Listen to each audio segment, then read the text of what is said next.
Boromir never saved Osgiliath. This is strictly in the movies.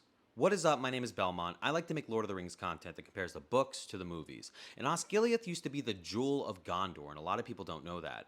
This is where Isildur and Anarion actually ruled from. It's where the king's seat used to be. And it also had a pretty crazy object, a master stone of the Palantir, far larger than the other ones we see in the movies that could communicate with the majority of the other ones. But a lot of different things occur in Osgiliath that cause the city to fall into ruin. And one of the first events that actually occur is 1600 years before the events of Lord of the Rings, around 1437.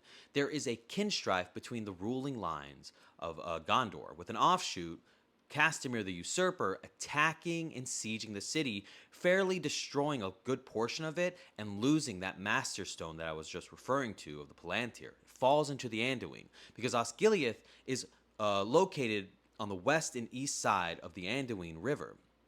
After that, several years later, they moved the king's seat away from Osgiliath to a more secure location in Minas Tirith. That's how we see it in Lord of the Rings. But only 200 years after the siege and destruction of a portion of Osgiliath, a great plague hits this city.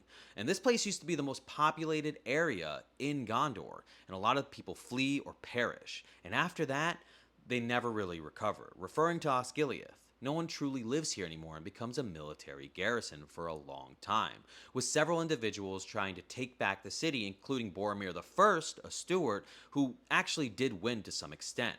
But when we reach the events of Lord of the Rings, we meet Boromir the Second, and of course his brother Faramir, they actually are attacked by the forces of Sauron, and they had no idea it was going to happen. And they defend the city until a point. They have to destroy the bridge between the eastern side of Osgiliath and the western side. And only Faramir, Boromir, and two others escape the eastern side.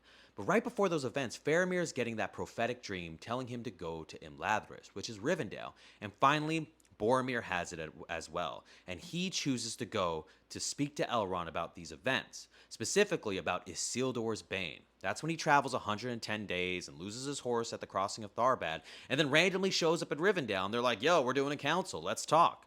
But Osgiliath still never really recovered, even after the War of the Ring. When Aragorn becomes king, he just allows the city to fall into ruin.